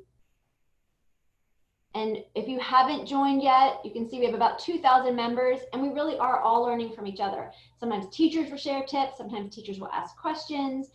Some of them are specific to certain tools, like this person's asking about Edpuzzle and Nearpod. So that's a great place for you to get some answers as to your burning questions. You can see we have tried to categorize these. So if you said, well, I really want to know about Zoom, you can click here on Zoom and see all of the posts that relate to Zoom.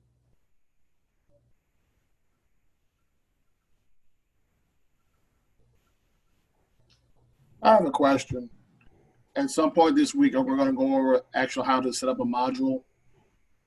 Yes, they will be going over how to set up a module. Absolutely. One of the things about a module to keep in mind is that a module is really just your organizational container for all of your assignments. So they're going to be kind of parceling that out a little bit. You'll learn about how to make assignments, and you'll learn about how to make quizzes, and you'll learn about how to make discussions.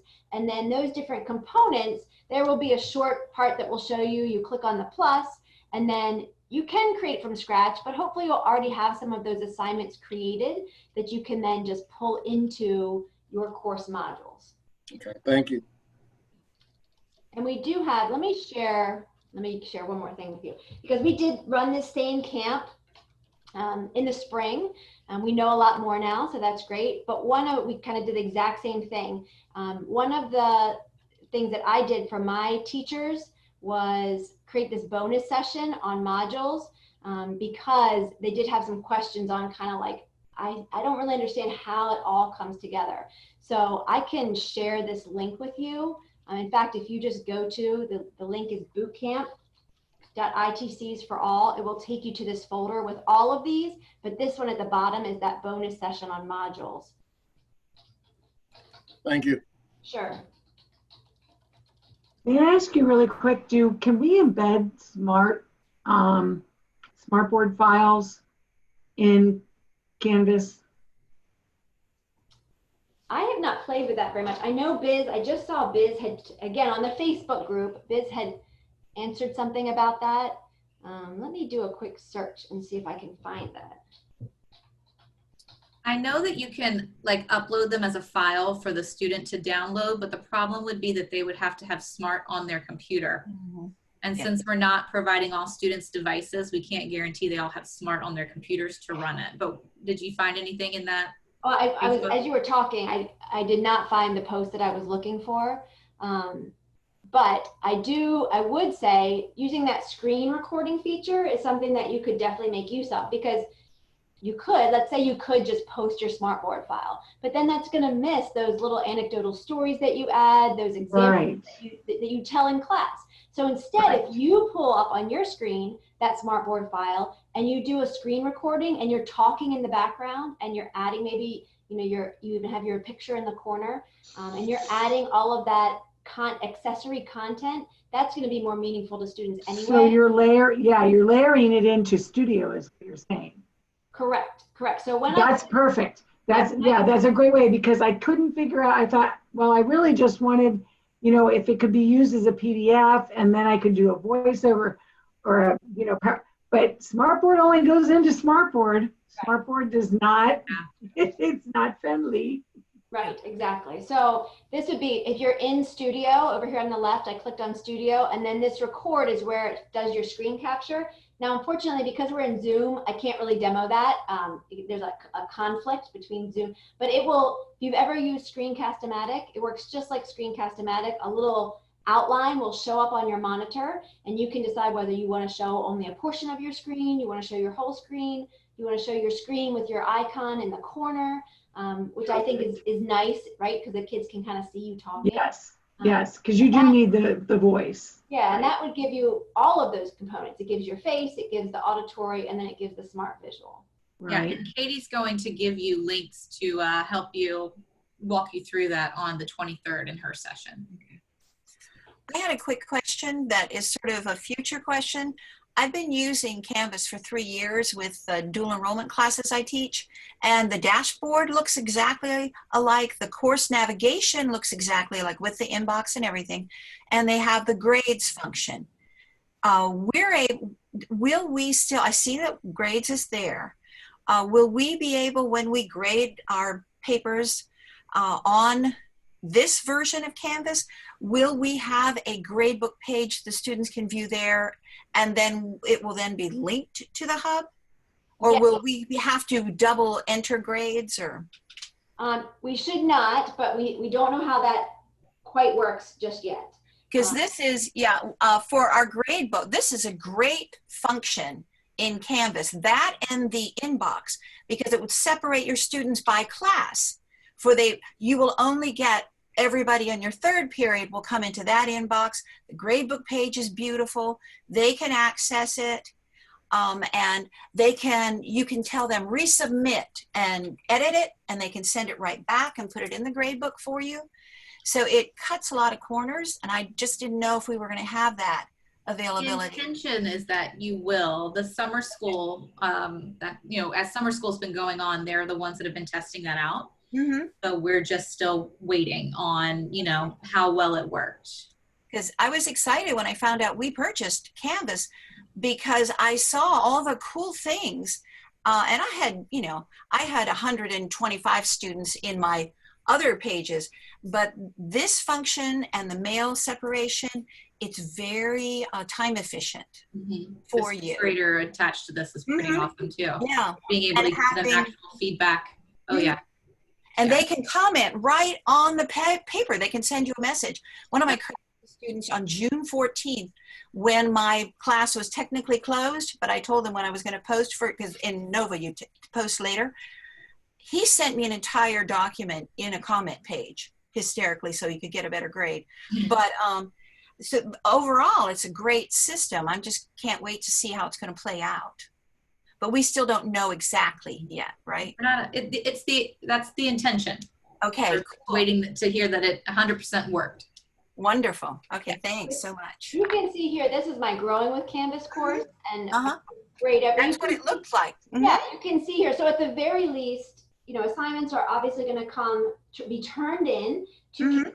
Teachers will grade using Speed Grader in Canvas, and then the grades will populate in the Canvas gradebook. Right. That will definitely be in place. The only piece we don't know is how the Canvas gradebook will integrate with our teacher view gradebook. Okay. Right. But they will definitely be able to see their grades that you have graded in Canvas. Yeah. It's a great teaching tool for them. When they can see all your comments, and you have so many options of how you put the comments in, and then they can email you back. And it allows a lot of very simple editing. And that's why when we went virtual for everything, it was the easiest in one way for my dual enrollment students because of Canvas's capabilities. Yes. And So- SpeedGrader really, because you can annotate, you can, like I said, you can do a video of feedback to the student. So I think audio, anything, all the options are there. yeah, I think teachers are going to really like that, and it will make their life easier in the long run. Yeah, me have too. all of those options to give that. And the feedback is going to be critical in virtual learning. You know, we're really going to need, because we won't be seeing them in person, to really give in-depth feedback on their assignments. Where I lose it as a person who uses all of this technology is if I am downloading, exporting, that takes me a while to learn those little tricks. So I was thinking, oh my God, I'm going to have my Canvas page, and then I'm going to have to do something special every time I grade a group of papers to make sure it goes into the hub. That was where I was starting to worry about it, because I don't find the hub that flexible. I know that they're, like Janelle said, they're working hard to figure that out during summer. So they should have more details for us. And those are the people who know what they're doing. Yeah. Unlike me on that. So that's going to be good. Okay. Believe it or not, I've been worrying about that ever since I heard we were going to Canvas. So I just wanted Well, to. it's a big deal. I feel you on that for sure. Yeah, thank you. We have a couple of people in the chat window that are asking about teacher assistants. You know, your teacher assistants, it's kind of different for everyone and how they use them.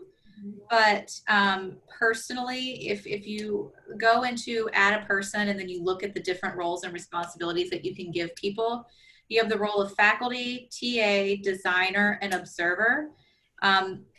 If you look at the handout, actually, Nisha, if you could pull up the handout and scroll down to that section, we provided exactly what those roles mean. And so be careful, because TA in Canvas really, to me, seems like it's more aligned with like a university level TA. Many of our high school level TAs are not grading papers and interacting with students and providing them feedback. So you'd probably use them more as a designer. You maybe want them to go in there and add some content, but not actually be emailing students, looking at grades and that sort of thing. So, you know, my personal opinion would be to add your TAs as a designer. And then if you don't want them to be adding any content at all, then you could just add them as an observer. And then that way they just see the announcements in your class, but that's really all they're using your class for. Yeah, I believe that you can also change rights later on. So I have not done that yet myself. Change what? I'm sorry. Change somebody's rights. Okay. Yes, you can once they're in there. Yes. So nothing is set in stone. These three little dots. See where it says edit role? I could edit and give them a different role if I needed to give them more or less access. Yeah. Yeah. Our TA likes to be in our classes at Woodbridge, who, you know, how they're divided in disciplines, and he likes us to add him. We did that. We've been doing that, but it'll be slightly different in Canvas than it was on our other pages last year. Okay.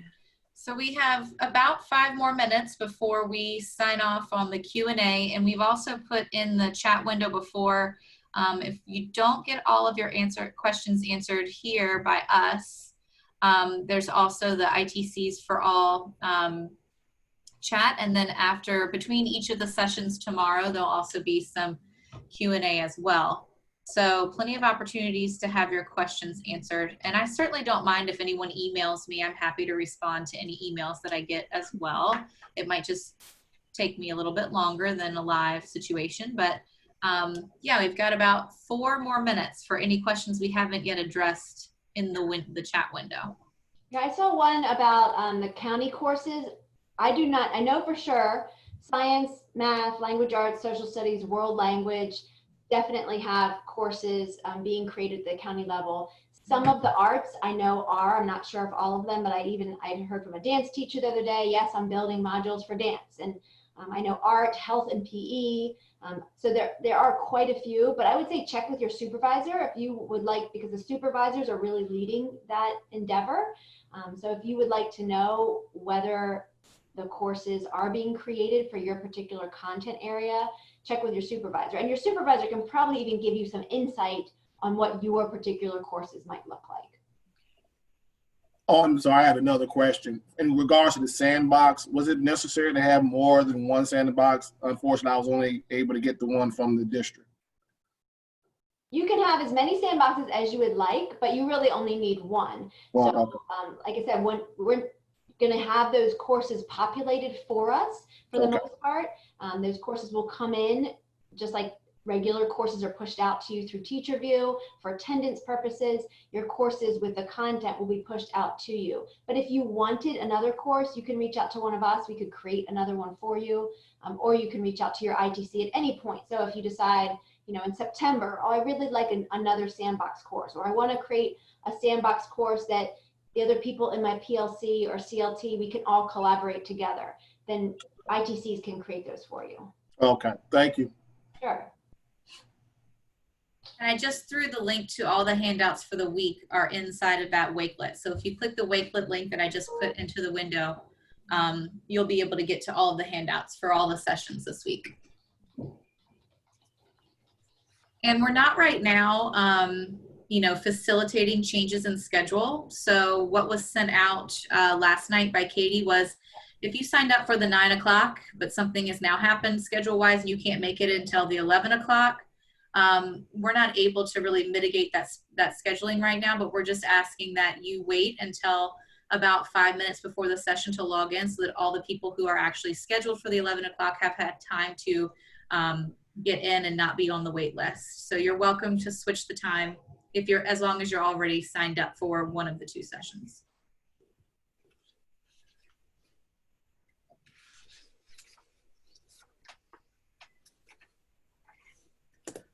This was great. Thank you very much. Thank you, but I have one more question. Can you use the Control F to navigate through, you know how you can do that in a document? But if you're doing that in modules, can you use a Control F in Canvas, or is each module going to be kind of a filter or a wall? So just try that. Can you see my screen?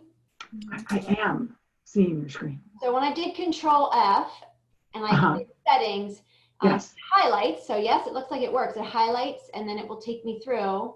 Okay, but it's only going to go, what if it's not a header? Like what if it's not part of the beginning part? So you know what I'm saying? I see. So are you saying if it was, well, I'm just scrolling through. Control F is a browser search. So you're not actually, the Control F isn't being housed inside a Canvas. Mm-hmm. It's actually browsing whatever's in that browser window. So if you wanted to search inside of a document, you'd have to click inside and then Control F. Even when you do that in Word, it's a browser? Well, no, but it's only searching what is on your screen. So for instance, like I have that Facebook under this help and resources, it's not going to pull up anything for Facebook. But if I clicked on help and resources on this page, Facebook, so you have to be in the page where it is visible, if that makes sense. It's visible. Okay. Okay. Thank you, ladies. You guys are great. That's kind of you. We're still learning too. Yeah. Wonderful. Thank you, because I'm a very visual person. I have to see it in motion. Mm-hmm. That's what we had hoped, that it would, you know, we all learn differently. And so we knew that there would definitely be some people who would benefit more from this than the self-guided lesson. So I'm glad that you like it. Thanks for being here. Appreciate it. And someone else asked about coming to the 9. So if you either go to the home up here in the announcements, the Zoom meeting links are here. They are 2 different meeting links. The 9 a.m. and the 11 a.m. are distinct.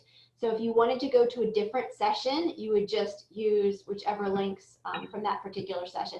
We just maybe ask that you come in a few minutes late, just in case there is not room. We want to make sure that the people who actually registered for that session do get in first. But we have a limit of 300. Yes. And today they were both about the whole ring around the toilet. You didn't clean inside the toilet. So you should be okay. So I have, of course, I feel like I'm the one who's got all the questions, but one more question. Is PowerPoint like, would you recommend doing PowerPoint the same way you recommended doing Smartboard? Or can PowerPoint be more like an embed? Like I can't figure out how to, there's a speech I wanted to do. It's not on YouTube. It's someone else. I can't figure out how to get the embed code. So I feel like I'm kind of SOL, and I don't mean the end of the year test. And then I wondered about PowerPoint. Can we put that in, or is it not really going to function the way we want it to for the kids? Yeah, so you definitely can. So if you notice, actually let me go back, I'll do it step by step. In a module, Okay. now I recommend, I've been working with some of the science course designers, and I really recommend putting almost anything onto a page. Only because, and I'll show you for both of these. So this is a PowerPoint example. I'm actually doing the language arts, so yeah, I know exactly what you're doing. Oh, okay. Oh, okay. Yeah, I'm kind of we're kind of cheating. There's two of us in seventh grade. We're like, hey, we need to get this.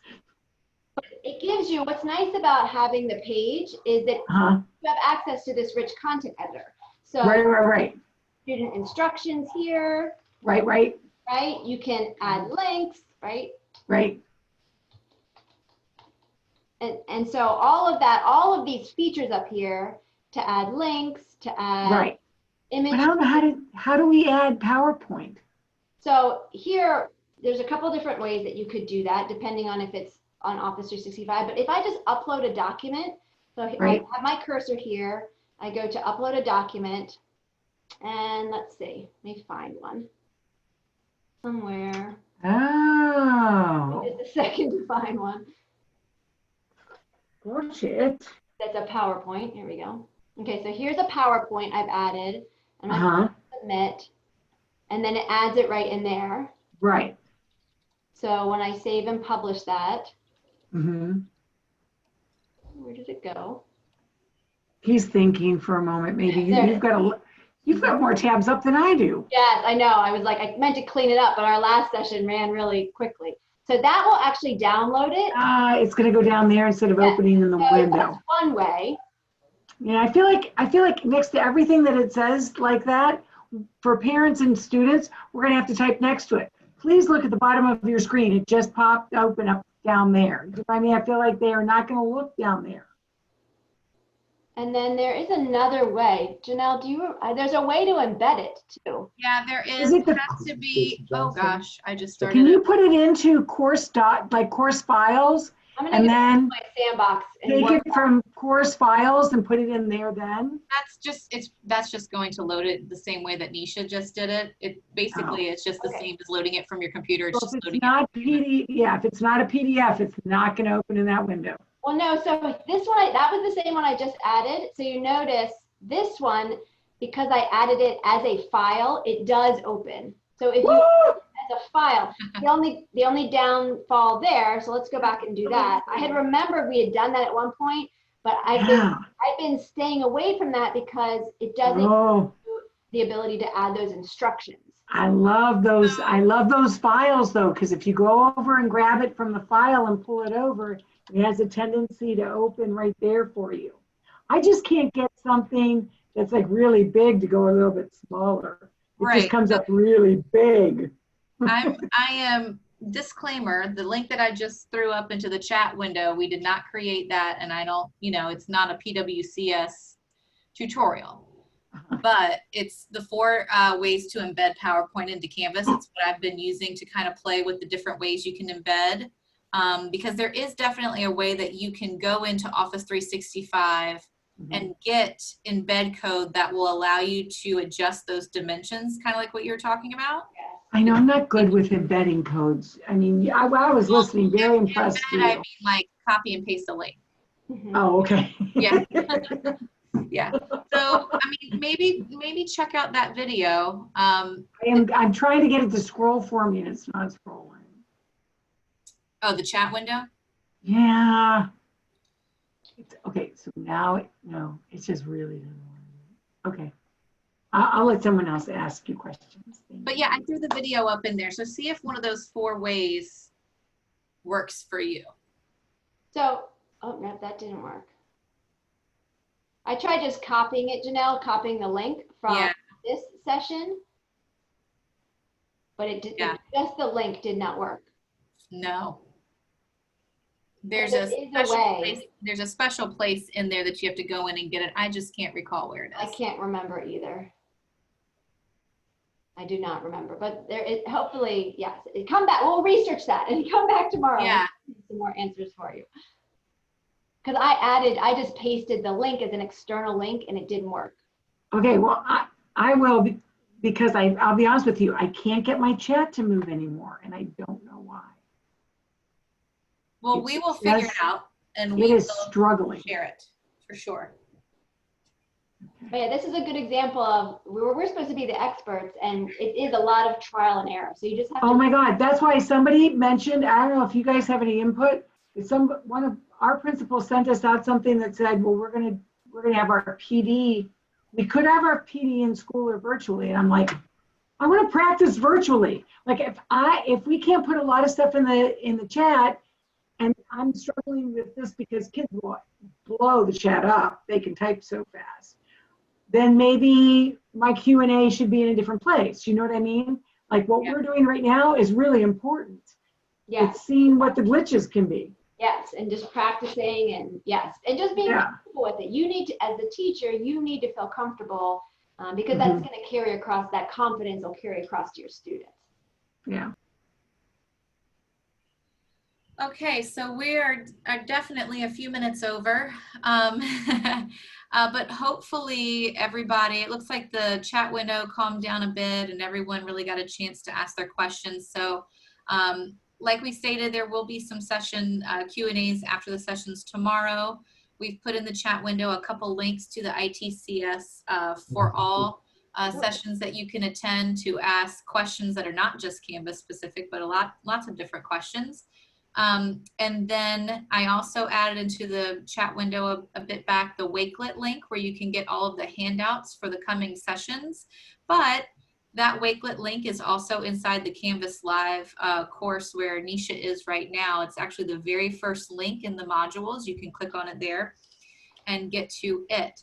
So we thank you for coming today and hopefully everyone filled out their attendance. But again, if you have questions, we're happy to answer them by email as well. Just reach out to someone and we'll make sure you're taken care of. All right.